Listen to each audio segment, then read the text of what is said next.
Hellblade 2 has been coming under a lot of controversy since its release, as people think this game is a massive disappointment. Which I definitely don't disagree with. I definitely do think that Hellblade 2 is somewhat of a disappointment. This was one of the bigger games that have come out for Xbox in recent years, and for the game to be like 5 to 6 hours is just not acceptable at all. You make an amazing game that was Hellblade 1, and now you have the backing of Microsoft. This game should have been so much bigger than what it was. But don't get me wrong, Hellblade 2 still does a bunch of amazing things that we'll get into in this video. It's just sad that the good is most definitely outweighed by the not so good. But before I really get into this review of Hellblade 2, would I recommend playing this game? And yes, I would still recommend this game. Even with its issues and flaws, it's still a good game. In my personal opinion, I think people are being a little overdramatic with the hate towards this game.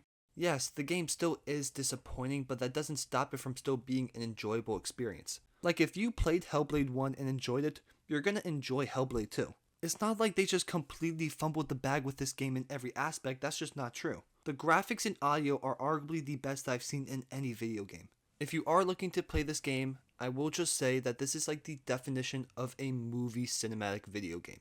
Which I know can be a turn away for some people. They don't want their video games to feel like a movie, but Hellblade 2 definitely does. The gameplay is most definitely not a focus in this game, and you can tell they really focus on this immersion and cinematic experience. So like I said before, I would definitely recommend this game, but I would really only recommend it if you have Game Pass. If you don't have Game Pass and you're debating on getting this game, I would personally wait for it to be on a discount to play this.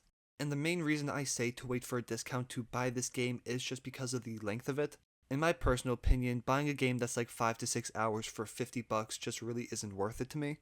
But that was just my quick summary on things and whether or not you should buy this game, so let's finally get into my full review of Hellblade 2. If you have heard anything about Hellblade 2 in the past few days, it's most likely been negative. So we're going to start things off with talking about the positives from this game, which are still a good amount.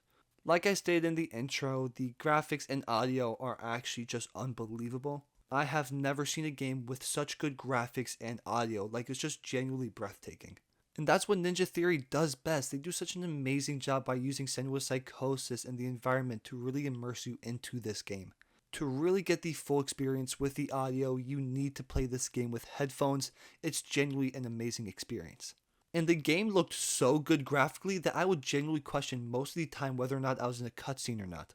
There's genuinely not a difference whatsoever from the cutscenes to the actual game. Like, it's the exact same thing.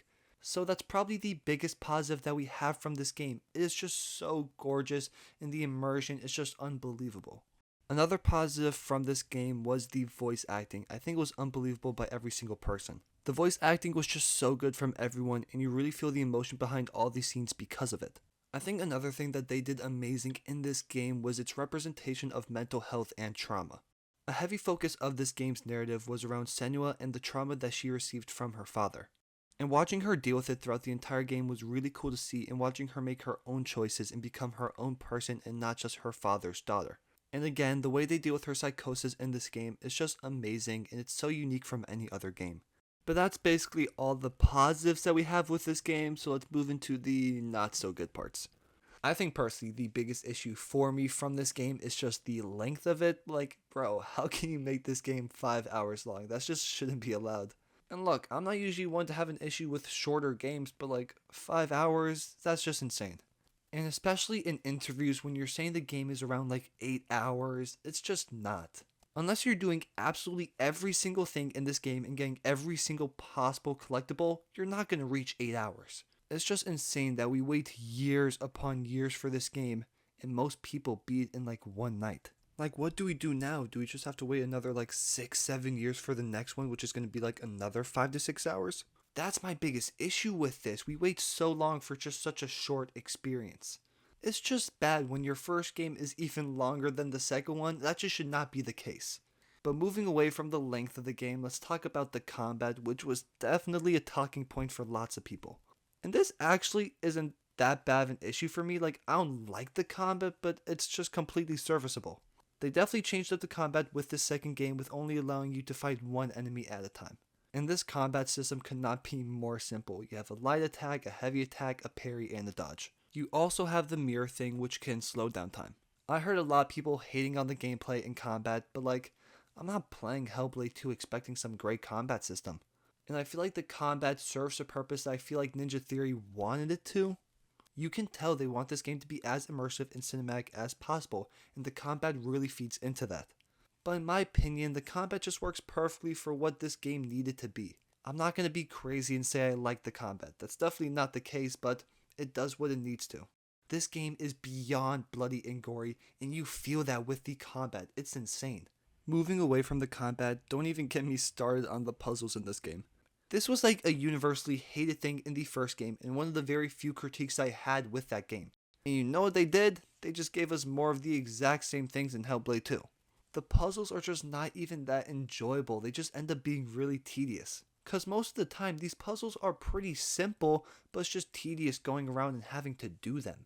I feel like they could have just definitely come up with such a better way to fill up the gameplay time than with these annoying puzzles. It was one of the worst parts of Hellblade 1, and it still is a bad part of Hellblade 2. But moving away from that, we have the story. And it's just not really that good. Like, that's really the only way I can think about putting it. This story is just way too short to really have any substance to it. Like, I feel like with the first game, they really had a concise story that it was able to be told in like 7 hours. And with the second game, it was still fairly concise, but like, I don't know how to explain it. The story just felt really weird. I feel like so much happened, but like without a lot of time to actually have those things happen. Like, we go through these 3 different towns, meet these 3 different people, and experience so much, but like, it's all within 5 hours. It's just difficult to really develop anything in that short amount of time. And especially with the 3 characters that you meet and that become your companions, I guess. It's already difficult trying to develop a relationship between only 2 characters, but now you have 4. It's basically impossible to develop that. And I wish this game was longer to be able to develop those, because even within like the 5 to 6 hours of gameplay, I kind of like the characters. But moving away from that, we also have the giants. I absolutely love the concept of the giants, and I think they did them in a really cool way. But I also feel like they didn't reach the full potential of what these giants could have been, and it just felt like the whole entire thing behind them was rushed. Like with the first game, I really felt like there was this build up between all these different things and getting to hell and taking out Hela. I really felt there was a development there. But with Hellblade 2, we take out 3 giants within 5 hours. I just really didn't feel like building up to anything. And like, I don't even get me started on the ending. It was just really weird. It's just like the final boss fight is just you fighting this normal person in like the exact same way you fought every other enemy. You go through this game taking out these really cool giants, not like actually taking them out, but going through these really cool sequences and stopping them. And then for the big climax, you fight this just like old dude. Obviously like he's like the giant tyrant and everything, but it's weird. It genuinely just didn't feel like a climax to the game at all, unlike how Hellblade 1 felt. Hellblade 1's ending was insane. The build up to fighting Hela and everything, it was fantastic. But with Hellblade 2, I just felt like they didn't execute the build up to the ending of this game as well as the first one. Okay, I feel like I'm hanging on this game way too much. Like, Hellblade 2 isn't really that bad of a game. I did have a good time playing Hellblade 2. I did. Was it ultimately disappointing for what I expected from the sequel? Obviously, yes, it was disappointing. But it's not some like, oh my gosh, this game sucks, horrific, this is an atrocity. It's not like that at all. I said this before in my Spider-Man 2 video, and that was just the fact that when a sequel is worse than its original game, it's never really that good of a sign. And that's definitely the case with Hellblade 2. Like, it's still a decent game, but Hellblade 1 is just definitely the better experience. The only thing that Hellblade 2 really does better is with its graphics and audio, and that was just kind of like a given and expected with the Xbox Series X. But every other aspect of the game, Hellblade 1 does it better. Hellblade 2 by no means is a bad game though. It's still a good game. I had a good time playing it. Don't hear everyone saying all these negative things and just think this game is terrible, because it's not. I just think a lot of people were expecting a lot more from this game. So was I. So I think a lot of people are just very mad that they didn't get a better experience. Which is fair. When you have high expectations for a game and they don't meet them, you're obviously going to be annoyed and disappointed. And as a whole, I feel like this is just worrisome for Xbox. Like I said before, this is one of the bigger Xbox exclusives that you have. You want these games to be hits and universally loved, and now this game is just filled with controversy and really mixed reviews. Like, you really needed this game to be good, especially with the controversy a few weeks ago with you shutting down multiple studios. Especially one like Tango Gameworks, which released an absolute masterpiece of a game in Hi-Fi Rush. And now people are going to be wondering why Ninja Theory is still around when Hellblade 2 was not as good as Hi-Fi Rush. It's a very difficult situation to be in as Xbox, and Hellblade 2 not being really too successful is not the best look for them. It's not like the end of the world for Xbox that Hellblade 2 isn't that universally loved, but we're getting to the point where Xbox just needs an amazing exclusive. Hi-Fi Rush was that, but now it's on multiple platforms, and it wasn't like a mainstream game.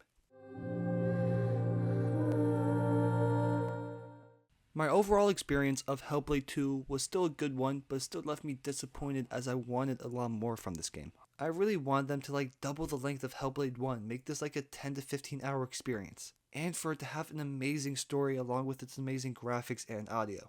But instead we just got a game with great graphics and audio.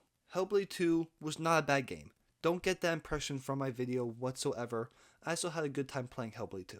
It was just ultimately disappointing for what I was expecting from this game, waiting years for it. I played Hellblade 1 a few years ago, so I was really excited for this game, and it was just ultimately disappointing. My final rating of Hellblade 2 is a 7 out of 10. Like I've said so many times in this video, this game is still good. It just did not come anywhere close to reaching its potential that it had. If you made it to the end of this video, I really appreciate you watching the entire thing, and I hope you enjoyed watching. If you did enjoy watching, it would really mean a lot if you could like, comment, subscribe, and it would also be awesome if you guys could go check out some other videos on my page and just support the channel.